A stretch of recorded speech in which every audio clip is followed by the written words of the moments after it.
Olá, eu sou o professor Samuel Azevedo e estou aqui em mais um resumo de aula da disciplina de Algoritmos e Programação 2, que trata de estruturas de dados. Na aula de hoje nós vamos ver o assunto de ponteiros, que é o primeiro assunto que a gente trata para programar as estruturas de dados dinâmicas. Vamos ver então o que são ponteiros.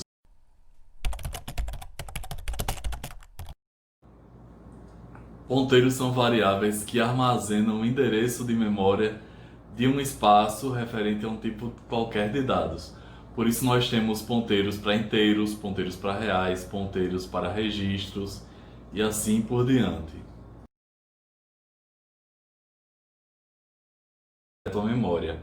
Muitos programas vão precisar que vocês façam acesso à memória, principalmente se vocês forem programar com programação mais baixo nível, vocês vão ter que fazer em algum momento acesso direto à memória. Então, aprender ponteiros é imprescindível para isso.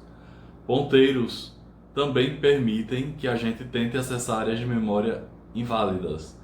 E aí isso causa um furo de segurança. Dessa forma, é preciso saber usar ponteiros corretamente para não causar falhas de segurança na programação de vocês.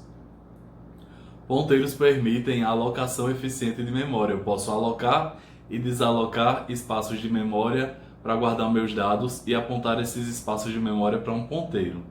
Então eles também trazem essa vantagem dos programas usarem sempre o mínimo dos recursos que a gente vai precisar para os algoritmos. Ponteiros também permitem que a gente faça a passagem de parâmetros por referência nas funções.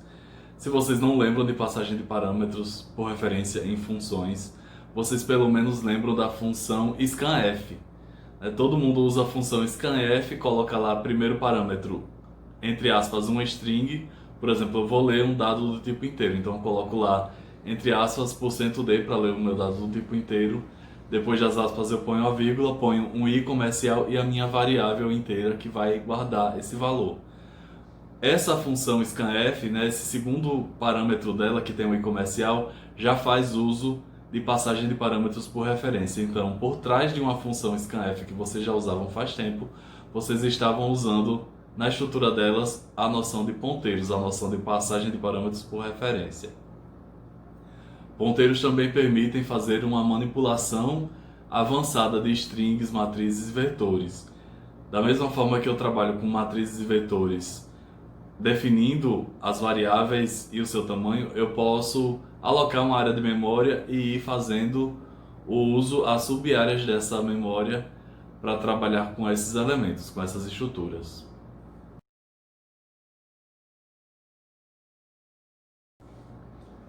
A declaração de variáveis do tipo ponteiro é muito simples, basta a gente colocar o tipo de dados que a gente quer que o ponteiro aponte para, de um lado, e do outro a gente coloque um asterisco e o nome do ponteiro. Quando a gente faz isso, a gente está dizendo que essa variável que está com o nome de ponteiro é do tipo ponteiro para um tipo. Por exemplo, se eu colocar float asterisco ponteiro, significa que a variável ponteiro é do tipo ponteiro para reais. Se eu colocar char asterisco minha string, significa que a variável minha string é um ponteiro para caracteres.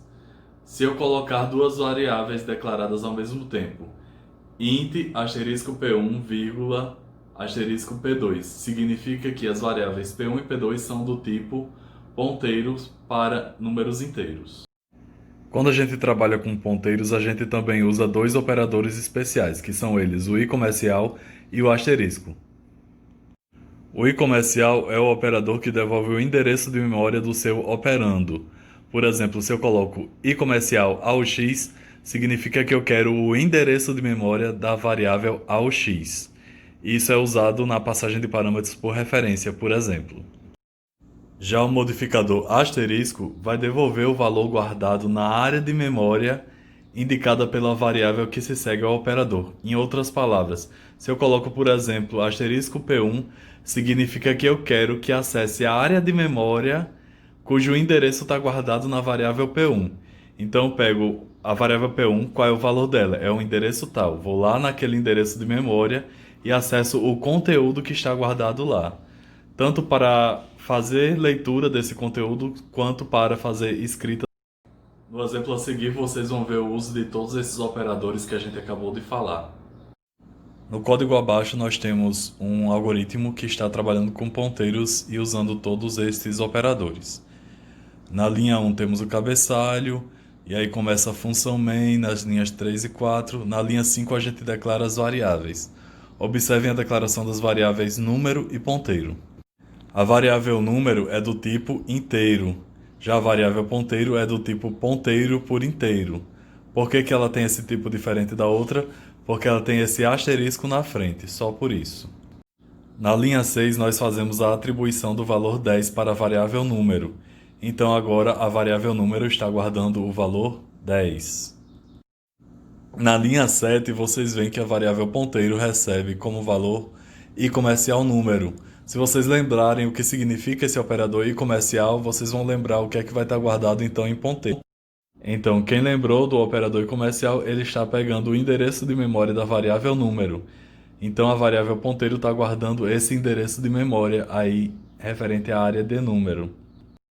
Nas linhas de 8 a 12, eu mostro os valores dessas variáveis ponteiro e número com ou sem os operadores para a gente ver as diferenças.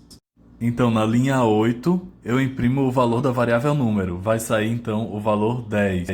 Já a linha 9 vai mostrar a posição de memória da variável número, que no meu computador foi o valor 6487620. Já na linha 10 vai ser mostrado o valor que está guardado na variável ponteiro. Como a gente já sabe, ele guardou o endereço de memória da variável número. Então o valor que deve ser exibido aqui é igual ao valor da linha anterior. A linha 11, por sua vez, usa o operador i comercial com a variável ponteiro. Ela deve mostrar, então, o endereço de memória da variável ponteiro. No meu computador, esse é o endereço 6487624. Já na linha 11, nós temos o uso do operador asterisco ponteiro. Ele deve mostrar, então, qual é o valor que está armazenado na posição de memória que está indicada pela variável ponteiro. Logo, ele vai mostrar o valor 10, porque a variável ponteiro guarda o endereço de memória onde este valor está guardado. Nós falamos um pouco sobre passagem de parâmetros por referência com o scanf. Como essa aula não tem como foco funções, eu vou pular os exemplos de passagem de parâmetro por referência e vou focar na alocação dinâmica. Para a alocação dinâmica, nós trabalhamos com duas funções, a malloc e a free, que nós vamos ver a seguir.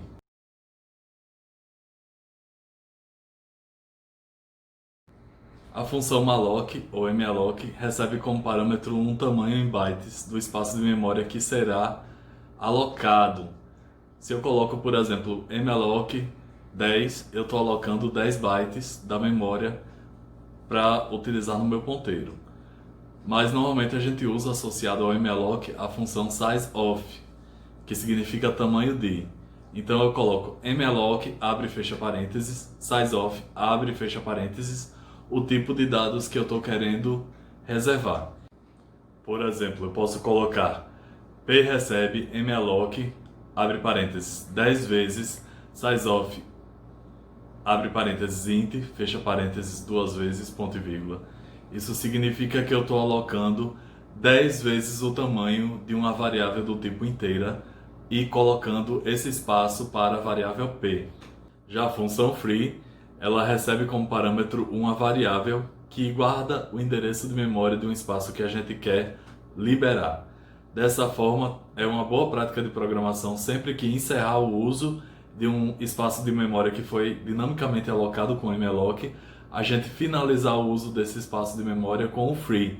Assim a gente estará sempre usando o mínimo de memória e não vai deixar áreas de memórias alocadas desnecessariamente.